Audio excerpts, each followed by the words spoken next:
বুজিছনে হৰি, কালি ৰাতি ভাত চাত খাই প্ৰায় 10টামান বজাত মই বিচনালৈ গৈ আঁঠুৱাখন তৰি শুবলৈ ললো।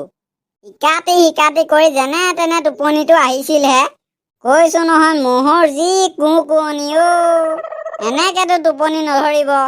এই কাৰণে মই হেডফোনডাল লগাই গান শুনি শুনি শুই আছিলো। তাৰ পাছত মাজনিশা ঠিক 1:30মান বাজিছে। তেনেকুৱাতে আকৌ ভৰিতে মহে কামোৰা যেন অনুভৱ হ'ল। টোপনিটো ভাগি থাকিল। মই মোবাইলটোৰ পোহৰৰ সহায়তে মহ এটা মাৰিলো। মহটো মাৰি আকৌ শুবলৈ ললো। অলপ সময়ৰ পাছত টোপনিও ধৰিল। কিন্তু ঠিক কিছু সময়ৰ পাছতে আকৌ হাতত মহে কামোৰা যেন লাগিল। আকৌ মই উঠি মোবাইলটোৰ পোহৰৰ সহায়ত মহটো মাৰিলো। কিন্তু মহটো উৰি গৈ বিচনা চাদৰৰ ওপৰত পৰিল আৰু কেকাই বেবাই কবলৈ ধৰিলে, অ' দাদা, মই আপোনাৰ তেজ খাবলৈ অহা নাছিলো। মোৰ মাইকীজনীক আগতে মৰাৰ বাবেহে আপোনাক কামুৰিছিলো। তেতিয়া মই কলো, আৰু মহেও ইমান মিছা কথা কব পৰা হ'লনে?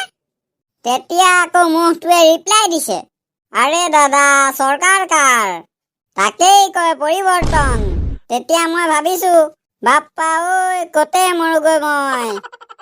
খগেন, মজা মজা মজা, মইনা তুমি জুই একেবাৰে।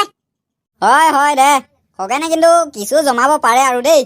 ধন্যবাদ বন্ধুসকল, ধন্যবাদ। ৱেলকাম বন্ধু, ৱেলকাম। হ'ব, তই এইবোৰ ইংলিছ মাৰিব নালাগে। তোৰ এইবোৰ ফটুৱা ইংলিছ আমি শুনিবলৈ নাই। Good morning sir. Good morning. সুপ্ৰভাত ছাৰ। সুপ্ৰভাত। তই পিছে আজি অকলে অসমীয়াত কলি যে? ছাৰ, মন গ'ল আৰু কৈ দিলো। ঠিকেই, আমি অসমীয়াতে ক'ব লাগে, বুজিছ? হয় ছাৰ। তেনেহলে পলম নকৰি আজি ক্লাছটো আৰম্ভ কৰি দিওঁ। হয় ছাৰ, অনতি পলমে ক্লাছটো আৰম্ভ কৰি দিয়ক। তেনেহলে আজি প্ৰথম নগেন, তয়ে কচোন। এজনী গাই গৰুৱে দিনে 4 লিটাৰকৈ গাখীৰ দিয়ে। এতিয়া সপ্তাহত কিমান লিটাৰ গাখীৰ দিব কচোন? ছাৰ, আজি আপুনি অংক সুধি দিলে। অংক, কচোন কি হ'ব উত্তৰটো ক। ৰ'ব ছাৰ, অলপ ভাবিব লাগিব। দে ভাবি পেলাই উত্তৰটো দে। ছাৰ, 24 লিটাৰ দিব। কি কলি? 24 লিটাৰ দিব? কেনেকৈ অ? ছাৰ, মানে ৰবিবাৰ যে বন্ধ দিন, যিহেতু ৰবিবাৰে সকলো অনুষ্ঠান প্ৰতিষ্ঠান বন্ধ থাকে, সেইদিনাখন গাইজনীয়ে গাখীৰ দিব জানো ছাৰ? তাইতো ছুটি ল'ব। বাহ ল'ৰা, তই বৰ সুন্দৰ যুক্তি দিছ দেই। হ'ব, তেনেহলে এইবাৰ হৰিয়ে কচোন।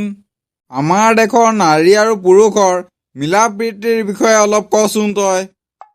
ছাৰ, আমাৰ দেশৰ নাৰী আৰু পুৰুষৰ মিলা প্ৰীতিৰ বিষয়েনো কিনো কম।